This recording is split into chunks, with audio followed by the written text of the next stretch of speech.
আসসালামু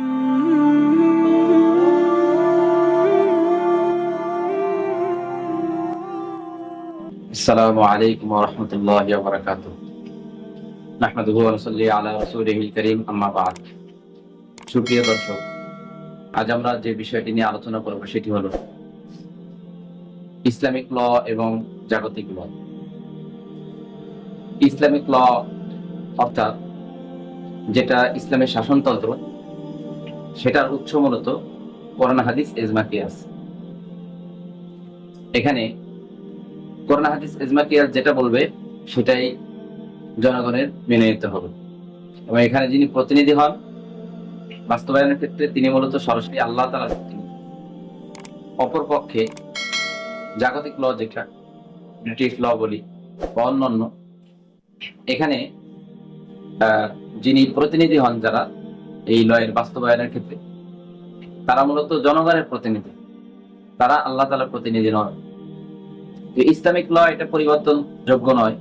হ্যাঁ, যে সমস্ত ক্ষেত্রে ইজতিহাদ চলে সেগুলো পরিবর্তনযোগ্য, কিন্তু যেগুলো অকাট্য, কতই দলিল দ্বারা প্রমাণিত, সেগুলো কখনোই পরিবর্তনযোগ্য নয়। পক্ষান্তরে জাগতিক যে ল আছে, সেটা অর্থাৎ জাগতিক যে আইন আছে, সে আইনগুলো পরিবর্তনযোগ্য এবং বিভিন্ন সময় জনগণের চাহিদার ভিত্তিতে কি হয়, পরিবর্তন হয়।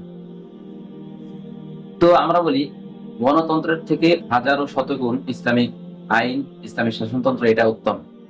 কারণ গণতন্ত্রের প্রবক্তা বা এটার উদ্ভাবন যারা করেছে তারা মানুষ, আর সকল মানুষ সৃষ্টি, এক সৃষ্টি আর এক সৃষ্টি করতে পারে না, আইন প্রণয়ন করতে পারে না।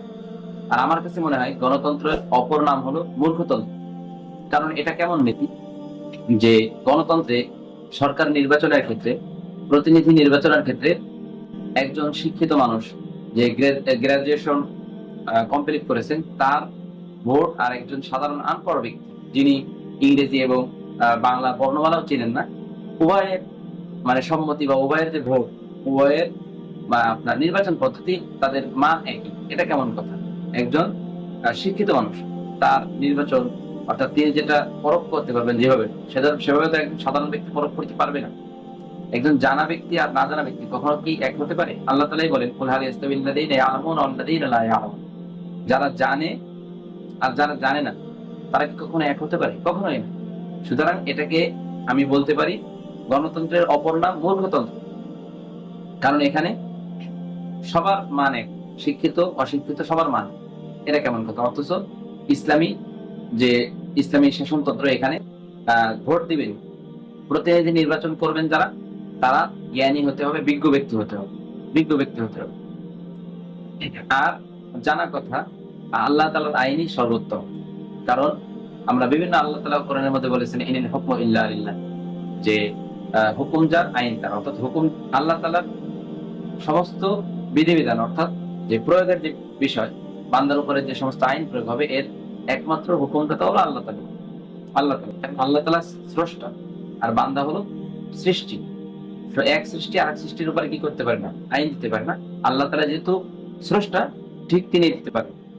আর সার্বভৌমত্বের মালিক একমাত্র আল্লাহ তাআলা। আর গণতন্ত্রের যে থিওরি, তারা বলেন সার্বভৌমত্বের মালিক জনগণ, অর্থাৎ সবকিছু জনগণ কেন্দ্রিক। নাউযুবিল্লাহি মিন যালিক। আল্লাহ তাআলা আমাদেরকে সঠিক বোঝার তৌফিক দান করুন।